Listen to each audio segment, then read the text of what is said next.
Well, Dean, it's hard to believe it was 2 years ago. You and I stood together on stage at Connected Cloud and Data Center Edge on the Gold Coast, actually back in March 2020. I don't think even you or I, as we sort of did the old elbow bumps, could have foreseen what was ahead of us. So welcome and thanks for joining me today for something of a virtual fireside chat to really share some perspectives as, if you like, a precursor to our more detailed conversation you and I are going to have live and virtually direct at the Adapt Connected Cloud and Data Center event to be held in Sydney on March the 23rd. So before we get started, maybe tell me and the audience, what have you been up to over the past couple of years, Dean? Well, like everyone else, I've been surviving the pandemic. So locked at home was an interesting year, but I took advantage of it in a big way. You know, we in the startup I'm at, we actually shut down our offices. We suddenly were able to hire talent everywhere instead of having to focus on the expensive Bay Area. We re-platformed everything. We rewrote every line of code. So it just was, it suddenly was, you know, when life gives you lemons, you come back and make lemonade. Yeah. It was a very productive time frame. I'm actually traveling quite a bit now again. So with the infrastructure masons and with VPS, customer visits, partner sites, and of course, all of our events that are going on. And I was just in Hawaii for 9 days with dozens and dozens of meetings and hundreds of people, and I didn't get COVID. So everything's good. That's pretty good. That's a good outcome when you have so many meetings and you walk out of there sort of unscathed in many ways. Yep. It's interesting. So I guess just sort of getting onto the topic of the session and the event that we're having in a few weeks. You know, when I think about infrastructure, I immediately get images of servers, storage, networking, and the like. You know, the hardware, the tin, and quite often, you know, in conversations we have, the infrastructure itself can be seen, if you like, as the antithesis of what digital really needs to be, or what people think it needs to be, I guess is probably a better way of putting it. Yet you have been discussing and I think promoting quite heavily this concept of digital infrastructure. Can you maybe just share some perspectives on this? Just what is digital infrastructure? Yeah, I've been spending quite a bit of time on this because there's a big problem that we have when it comes to digital infrastructure. Nobody knows how big it is. Sounds simple, but if you were to ask, you get wild variations of size. And so what I did for the last 7 months is I jumped in with a bunch of industry folks, and including Rob Aldrich, which is the chair of the Sustainability Committee at Infrastructure Masons, and we started sinking our teeth into this problem. And the reason is that we can't actually show the progress we're making if we don't have a baseline. We don't have a starting point. But to do that, we have to have a definition of what our actual industry is. So what is digital infrastructure? So for us, we made it really simple so that real estate technologists, laymen could actually understand it. Digital infrastructure is a collection of data center locations that deliver electronic services to people and machines. Very simple. Those are locations that you and I are consuming electronic services, right? And machines are using it as well because we're in that age. But to do that, now that with that definition, there's a couple set of words in there, data center. So we had to double click into that to understand, well, what are data centers? So data centers are real estate locations, again, that house IT equipment that process, store, and transmit data. Again, very simple. So we've got this great big portfolio of locations that deliver services to people and machines, and they are classified as data centers because they do one or more of these three things. They process that data, they store that data, or they transmit that data. Simple, very, very simple. Then from that point, we needed to understand one other thing. How do you classify what's inside of digital infrastructure? We said data centers, but what's a data center? Well, if it's those real estate locations, then we have to classify what types. So we came up with 3 categories. And this is very different than what we've done before. Those categories are providers, networks, and crypto. Crypto, okay? So this was a very interesting thing. So for us, the data centers that are providers include cloud and hyperscale, enterprise, colocation, edge, everybody that's actually providing services to themselves in their company and or to others like colocation companies, cloud providers, et cetera. And so that is a big category. So that includes all the hyperscalers. When you think of Google, Microsoft, Amazon, as well as the social media things like Meta and TikTok, et cetera. It's just a very large portfolio. But then we also have networks, and networks, ironically, was the largest category. So think of these as, carrier hotels where all the exchanges happen, right? Internet exchange, fixed networks, mobile networks, towers, everywhere in which when you pick up your device and it leaves your device, it hits the edge, the demarcation point into digital infrastructure, and everything that happens inside is a portion of those digital services. So that includes networks. On top of that, crypto is the same thing. It's all based on blockchain technology, and the largest consumer is Bitcoin. And Bitcoin at 80% of that, it was the third largest categories. So once we had that, you start to classify these in, we can start to look at the size of our industry. So the punchline is this: there are 7 million data center locations. They have 105 gigawatts of built capacity, power capacity. They consume 594 terawatt hours of energy, and that represents 2.4% of the global energy draw. That's digital infrastructure that we all use every day, everywhere. Okay. Yeah. So would you? Yeah. No, that's very good. So when you kind of, I guess, looking at energy use side of things, do you think that's one of the, the most important reasons, if we like, that we should be thinking differently about this, digital infrastructure of today and tomorrow? I mean, clearly that's, a very tangible challenge we need to overcome, a tangible benefit we can sort of achieve as well. But as we think about that, I mean, where do you sort of really see the starting point, if you like, Dean? Where do we start with this? Like, we can talk about outcomes, but is it kind of assessing, almost sort of doing having a reality check of where we are today? But what's the starting point for organizations as they think about this digital infrastructure journey of the future? For us in iMasons, we're uniting the builders of the digital age, and those people are running some of the biggest portfolios in the world, including cloud, including enterprise, right, that are serving themselves, and including co-location companies that are actually housing tons and tons of companies, including cloud. And so what we wanted to be able to do is first look at the size of that industry, define it, understand the size, because inside of that portfolio, 105 gigawatts, 37 gigawatts is unused. Unused globally. So when you think about that, that's when you calculate it, $220 billion worth of investments that are not yielding the returns that they could. And when you start to look at it from a revenue standpoint, there's like tens of billions of dollars of revenue left on the table. So there's an economic aspect of that, but there's also a sustainability side. From the ecology, we're not using what we have as efficiently as we could, but we didn't know that before because we weren't really measuring it. So we get that started. Now, remember, when you're in cloud and you're utilizing cloud optimizes for what they do. Why? Because there's an economic incentive, and they're also driving sustainability. They want high utilization. So the more people we can share on equipment, that's why virtualization, the more efficient it would be. So when you're in cloud, you're automatically getting a bonus from a sustainability standpoint. But you're also duplicating things all over the place, just like you'd have in your own. So there's a whole bunch of digital waste that goes on. There's a whole bunch of inefficient code. When you start to look at your entire portfolio and what resources you're consuming, there's a significant amount of opportunity, but there has to be a forcing function or a motivation for people to do something. And usually that's either economic driven to begin with, or some other business outcome that allows the company to take advantage of the changes and the effort that you would be putting in to achieve them. Yeah, we're kind of the, if you like, we're putting the onus of responsibility now on the cloud providers, right? We're not really holding them to account, are we, perhaps as effectively as we should be? I honestly think that probably the most progressive companies in our industry right now are the cloud players, and they should get a lot of credit for it. And the reason is that they've seen this for the last decade, and they've made major commitments. For example, the largest purchasers of renewable energy in the world are the cloud players, starting with Google, Amazon, Microsoft, Facebook, right? Or Meta, Apple. They all put in billions and billions of dollars to go back and get source energy. But the thing that we're missing here is that's only a part of the carbon story.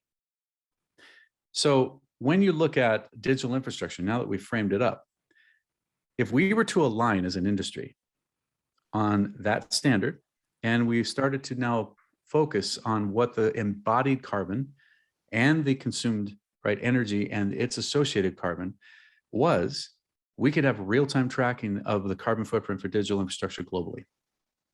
Now, cloud, again, they're the leaders when it comes down to efficiency and speed, right? And utilization and those things. And lots of laggards are coming in and taking those things and applying them.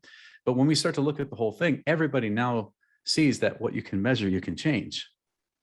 And we haven't been able to measure our industry before. And I have to say, as technologists, this is like 101.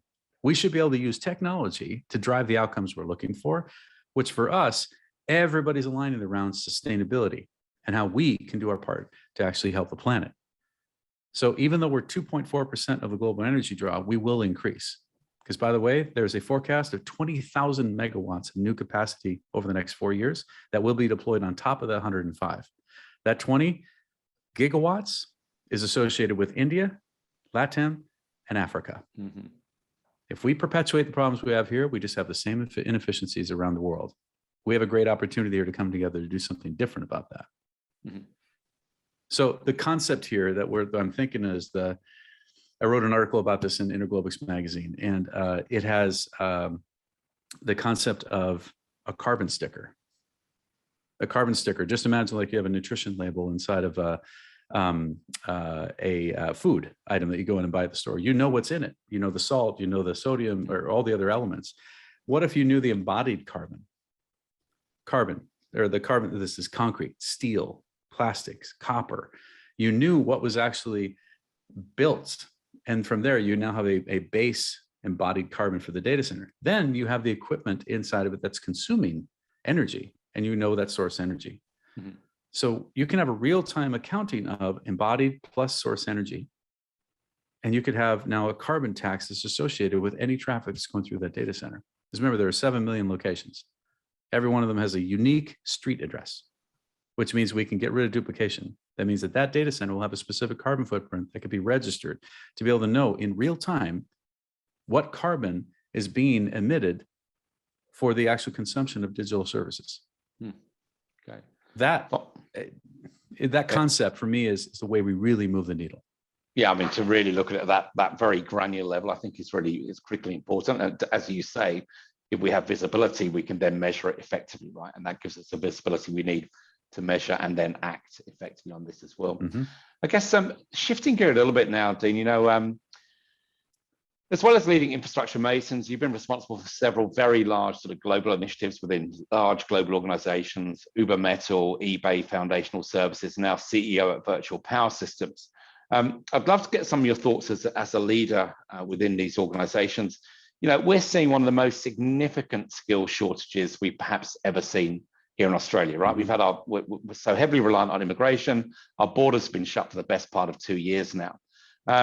And I'd love to get a sense from you as how can technology itself help us overcome these ongoing challenges rather than perhaps exacerbate them? If we just throw lots more technology at things, we need more resources to manage it and that sort of thing. So how do we sort of balance the need of resources with the ability of technology to help us overcome some of those challenges, do you think? When I was in Sydney with you guys or on the Gold Coast a couple of years ago, I threw out some numbers. And if you think about it, 8 billion people on the planet, we're going to have 130 billion things, and there's a trillion sensors. The punchline in this is that we don't have enough people on the planet to be able to serve what's here and what's coming. We can't just count on people doing all the work. What we need to do is augment the people with digital colleagues and the ability to leverage technology in that manner to enhance the workforce. So I'll give you an example on edge data centers. There are 7 million data centers today. There's going to be millions and millions more because we're going to be rolling out these smaller modular things all the way down to the street corners. There's going to be 1 kilowatt worth of a data center sitting on the street corner, serving everything that is autonomous vehicles and all that. Well, guess what? We're not going to have enough people to go back and service all those. So we need to optimize all of it. Well, there's no reason why we can't have digital colleagues that are actually watching everything and dynamically adapting to this, because those colleagues can be experts in workflow management, in break fix, in ticketing, in all the other aspects that we call just basic automation. But imagine a cognitive AI that allows you to be able to do that. The only way that we're going to be able to solve this talent shortage is by accepting the fact that there's only so many people that we're going to be able to throw at the problem. We need to augment it with more people. And the people that we are throwing, we need to reskill them in the ways to take full advantage of those digital colleagues, right? And this technology that's going to help them accelerate and basically have higher ratios of what they can support.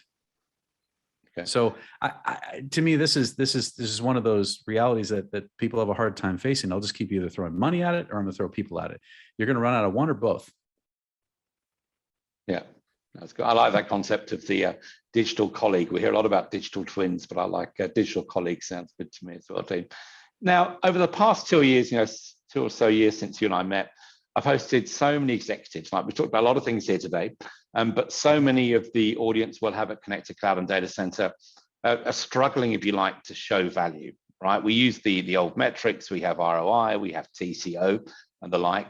I mean, do you think those sort of metrics are good enough? I mean, are they really the best way for us as leaders of digital infrastructure into the future to show value back to our organizations, the CEO and the board and the like? Yeah, just for me personally, I've found, especially in the last decade, that the amount of work that you put into showing metrics, if you don't show something that actually shows the impact of the business, it's almost wasted effort. For example, at eBay, if you didn't have something that enabled the people on the platform to have higher engagement, it really wasn't a lot of value. On Uber, if you didn't have a way in which you could accelerate the amount of volume on the platform, more trips, more food delivered, right? More transactions that are happening at a lower cost, it's really not that interesting. So the whole point is engagement and experience. And every business has this. When you're delivering technology, it's not just deliver technology and try to do it at the lowest cost. You're trying to deliver an experience that's going to enhance whatever metrics that your company is really caring about. Okay. So PayPal is a perfect example of it. How do you make the payment systems where it's second nature and simple and everybody just does it automatically? Right? You guys had Sri Shivananda on, I think, in a virtual conference before, right? Sri is amazing. And he's a technologist, but he's a business person. He's a business person that applies technology to enhance the business. He happens to have the title of CTO. So I think everybody needs to think in that manner that how are you adding to the business itself? ROI, TCO, et cetera. Yeah, great metrics underneath, but in the end of it, what do they translate to? Mm-hmm. Engagement, acceleration, market penetration, like those things are what matter. And if you can't show your association to those, you're less valuable. It's interesting, isn't it? We kind of need to meet in the middle somewhere, because we hear time and time again that lack of digital literacy at the CEO and the board is causing challenges for technologists, but then at the same time, lack of business acumen at the technologist level is causing so many problems as well, right? So we need to meet somewhere in the middle, I think, is key here at the end of the day. Yeah. Yep. There's one story you just reminded me of. Bob Swan was the CFO at eBay, and he was also the CEO at Intel, right? And as CFO, I spent a lot of time with him because I spent a lot of money on infrastructure. Yep. And he gave me a compliment that I've never forgotten. He said, "You make the complex simple." Okay. And you're able to go back and help me understand, analogy-wise, et cetera, what this thing means that I don't need to understand the technology. And with that builds trust, and that builds the ability to grease the skids for investment. I remember when we did the eBay PayPal split, I walked in with a budget that we had to rapidly put back together, and he approved it on the first pass. And the reason was more than that. Yeah. Well, there's 5 years of history and trust that was built. And I'm saying, I believe this is how we're going to do it. And you've got a 10-month time frame. This is the only way it's going to happen. And he's like, let's do it. And to me, that's where he understood what value we brought. He understood that we'd optimized things in such a good way already that now it's like, okay, let's go make eBay and PayPal standalone companies so that they can separate and actually run themselves.